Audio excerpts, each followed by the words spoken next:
Hello student, आज हम class 10 science की वर्कशीट 9 को डिस्कस करेंगे। आज हमें समझना है अम्ल के साथ धातु कार्बोनेट एवं हाइड्रोजन कार्बोनेट की अभिक्रिया को।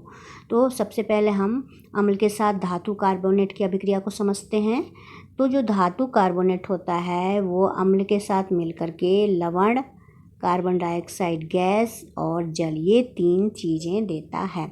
एग्जाम्पल से समझते हैं कि यहाँ पर सोडियम कार्बोनेट हमने ले लिया और दूसरा अम्ल में हमने HCl ले लिया, तो दोनों के बीच की क्या अभिक्रिया होती है इसको देखते हैं। तो सबसे पहले धनायन और ऋणायन, इसको हम इंडिकेट कर लेते हैं, प्लस और माइनस का निशान। अब जो अम्ल का धनायन होता है, कैटायन, वो क्या करता है, इसके बीच की बॉन्ड को, कार्बोनेट और धातु के बीच जो बॉन्ड है उसको तोड़ता है और तोड़ने के फलस्वरूप क्या होता है, CO2 गैस मुक्त होती है। अब CO2 निकलने के बाद यहाँ पर जो 2 हाइड्रोजन बचे और 1 ऑक्सीजन बच गया यहाँ पर, तो ये दोनों मिलकर के जल बना देते हैं। अब जो धातु कार्बोनेट है उसका क्या बच गया, अब धातु कार्बोनेट का बच गया सोडियम और अम्ल का बच गया एनायन, इसका Cl बच गया। तो Na और Cl मिलकर के लवण बना देते हैं। अब दूसरी अभिक्रिया देखते हैं कि अम्ल के साथ धातु हाइड्रोजन कार्बोनेट की क्या अभिक्रिया होती है। तो धातु का हाइड्रोजन कार्बोनेट जो होता है वो अम्ल के साथ अभिक्रिया करके वो भी यही चीज़ बनाता है, लवण, कार्बन डाइऑक्साइड और जल, यही 3 चीज़ बनती है। अब इसका एग्जाम्पल देख लेते हैं। सोडियम हाइड्रोजन कार्बोनेट NaSO3 ये है और HCl है ना। यहाँ पर भी धनायन और ऋणायन कर लेते हैं।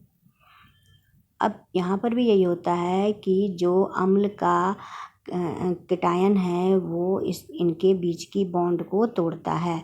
जो सोडियम हाइड्रोजन कार्बोनेट है उनके बीच का बॉन्ड है उसको तोड़ता है, जिससे क्या होता है, CO2 गैस निकलती है। अब यहाँ से CO2 गैस जब निकल गई तो ये हाइड्रोजन इस ऑक्सीजन के साथ मिल करके H2O बनाता है। अब ये इन चीज़ों के निकलने के बाद बचा क्या, तो धातु के हाइड्रोजन कार्बोनेट में Na बच गया और अम्ल में क्लोरीन बच गया, तो NaCl फाइनली बन जाता है। ये तीनों चीज़ें बन जाती हैं। अब इसको हम देखते हैं, इस तरफ इसको पास लाइए, फिर देखते हैं कि हम क्या करते हैं। 2 टेस्ट ट्यूब लेते हैं और उनमें एक में सोडियम कार्बोनेट और दूसरे में सोडियम हाइड्रोजन कार्बोनेट 0.5 ग्राम लेते हैं, ठीक है। और फिर इसमें 2 ml डाइल्यूट HCl डालते हैं। तो डालने के बाद क्या होता है कि परख नली में बड़ी हिस्स सी आवाज़ होती है और उसके बाद एक गैस निकलती है ना। अब गैस का परीक्षण करेंगे। ये डिलीवरी ट्यूब है, यहाँ से एक दूसरा टेस्ट ट्यूब है जिसमें हमने चूने का पानी रखा हुआ है ना। यहाँ से देखते हैं हम, तो चूने का पानी जब रखा हुआ है तो आखिर इससे आगे क्या होता है उसका ऑब्जर्वेशन, अभिक्रिया का परीक्षण हम देखेंगे। तीव्र बुदबुदाहट के साथ कार्बन डाइऑक्साइड निष्कासित होती है। अभी निष्कासित तो होती है, लेकिन इसकी पहचान कैसे करेंगे कि ये जो गैस निकली है वो CO2 ही है, इसकी पहचान कैसे करेंगे। तो इसकी पहचान के लिए है कि इस गैस को ताज़ा बनाए गए चूने के पानी में प्रवाहित किया जाएगा। तो चूने का पानी जो है वो अघुलनशील कैल्शियम कार्बोनेट बनने के कारण दूधिया सा हो जाता है, ठीक है। तो जब यहाँ पर इसको जो भी गैस बनी थी, जब उसको हम यहाँ लाते हैं तो इसमें पहले से जो कैल्शियम हाइड्रोक्साइड है, चूने का पानी, इसका कलर कैसा हो जाता है, इसका कलर हो जाता है दूधिया हो जाता है, दूध की तरह हो जाता है ना, कलर दूधिया हो जाता है। तो दूधिया कलर ये बताता है कि ये जो गैस हमने प्रवाहित की है, जो गैस यहाँ से निकली है, वो गैस जो है वो क्या है, CO2 है। अब आगे है कि और इसके CO2 है और इसके बाद फाइनली यहाँ पे कैल्शियम कार्बोनेट बना। जब CO2 गैस प्रवाहित हुई तो अघुलनशील कैल्शियम कार्बोनेट बन गया, ठीक है। लेकिन अब इसमें यहाँ पर हम CO2 गैस प्रवाहित करना बंद नहीं करते हैं, है ना। अब हम फाइनली ये देखते हैं कि CaCO3 जो कैल्शियम कार्बोनेट बना था, इसमें हम जब CO2 गैस प्रवाहित करना जारी रखते हैं तो ये जो है दुधिया रंग जो है वो ख़त्म हो जाता है और रंगहीन कैल्शियम हाइड्रोजन कार्बोनेट बनाता है, जो कि ये है CaSO3 मतलब लास्ट में रंगहीन कैल्शियम हाइड्रोजन कार्बोनेट तैयार होता है। अब यहाँ पर चूना पत्थर, अंडे के छिलके और संगमरमर कैल्शियम कार्बोनेट के विविध रूप हैं, यानी इन सब में कैल्शियम कार्बोनेट CaCO3 होता है। अब क्वेश्चन आंसर देख लेते हैं हम।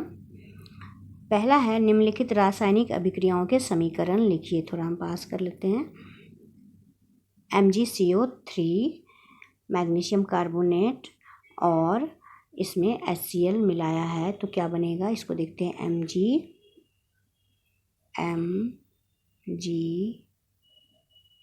MgCl2 है ना। इसको M पढ़िएगा आप, MgCl2 और दूसरा इसमें प्लस बनेगा CO2 है ना। कार्बन डाइऑक्साइड गैस तो बनना ही बनना है, साल्ट बन गया, कार्बन डाइऑक्साइड बन गया और H2O जल भी बन गया है ना।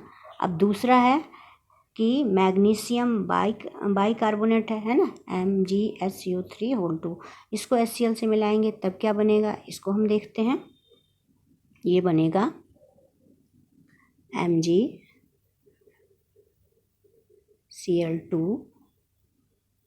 प्लस 2H2O प्लस 2CO2 है ना। अब इसको हम बैलेंस कर लेते हैं। यहाँ पे हाइड्रोजन जो है 4 है और यहाँ पर हाइड्रोजन कितने हैं, एक हाइड्रोजन तो 2 हाइड्रोजन दिख रहा है आपको, तो यहाँ पर हम 2 लगाने से काम चल जाएगा। तो हाइड्रोजन अब 4 हो गए, यहाँ भी 4 हो गए और क्लोरीन यहाँ पर 2 हैं, यहाँ पर भी क्लोरीन 2 हो गए। तो इस तरह से ये अभिक्रियाओं के समीकरण हमने लिख लिए। अब हम अगले क्वेश्चन पे आते हैं। सही कथन के आगे आपको टिक का निशान लगाना है। पहला कथन देखते हैं। कैल्शियम कार्बोनेट तनु HCl के साथ अभिक्रिया कर कार्बन डाइऑक्साइड निष्कासित करता है, तो ये सही है। धातु के कार्बोनेट आपने देखे कि वो अभिक्रिया करते हैं तो फाइनली जो है वो कार्बन डाइऑक्साइड गैस बनती है, निकलती है, ये सही है। दूसरा है कार्बन डाइऑक्साइड चूने के पानी में प्रवाहित करने पर वह दुधिया हो जाता है, ये भी सही है। अभी हमने ऊपर प्रयोग में ही देखा है कि चूने का पानी दुधिया हो गया CO2 के कारण। और तीसरा है चूना पत्थर एवं संगमरमर कैल्शियम कार्बोनेट के विविध रूप हैं, ये तो आपको बिल्कुल यहीं अभी अभी हमने पढ़ा है, चूना पत्थर कैल्शियम कार्बोनेट के रूप है। तो ये इसमें D हो जाएगा, इसमें टिक कर लीजिए। उपरोक्त सभी कथन सही हैं। अब है क्वेश्चन नंबर 3 है। जब अम्ल धातु कार्बोनेट या धातु हाइड्रोजन कार्बोनेट के साथ अभिक्रिया करता है तो लवण गैस और एक उत्पाद बनता है ना, एक उत्पाद बनता है। उस उत्पाद एवं गैस का नाम आपको बताना है। तो इसमें आप बताइए क्या होगा। एक तो लवण बन गया, एक गैस, वो कौन सी गैस थी, तो CO2 थी, और एक और उत्पाद बना था वाटर है ना, जल। तो बस देखना है, गैस का नाम देखिए, कार्बन डाइऑक्साइड है और जल है। तो पहली बार में ही हम ये समझ जाएंगे कि इसका आंसर जो है वो A होगा, कार्बन डाइऑक्साइड और पानी। अब चौथा क्वेश्चन है। किसी कार्बोनेटेड शीतल पेयजल जैसे लिम्का कोक की बोतल को तेज़ी से हिलाने पर कुछ बुलबुले बनते हैं, फिर गायब हो जाते हैं। बुलबुलों के बनने और फिर गायब होने का कारण स्पष्ट कीजिए। तो इसका उत्तर हम लिखेंगे कि किसी भी कार्बोनेटेड शीतल पेयजल के बोतल के अंदर कार्बन डाइऑक्साइड गैस होती है जो काफ़ी प्रेशर में होती है, दबाव में होती है, क्योंकि बोतल का ढक्कन बंद होता है। तो इसलिए जब हम इसको तेज़ी से हिलाते हैं तो जैसे ही ढक्कन खुलता है ये काफ़ी तेज़ झाग के रूप में, दबाव के कारण ये झाग के रूप में बाहर आता है, बुलबुले के रूप में बाहर आता है। और बाहर आने के बाद ये वातावरण की हवा के साथ मिल जाता है और फिर गायब हो जाता है। तो ये इसका उत्तर हो गया। आशा है मुझे आपको ये वर्कशीट बिल्कुल अच्छी तरह से समझ में आ गई होगी।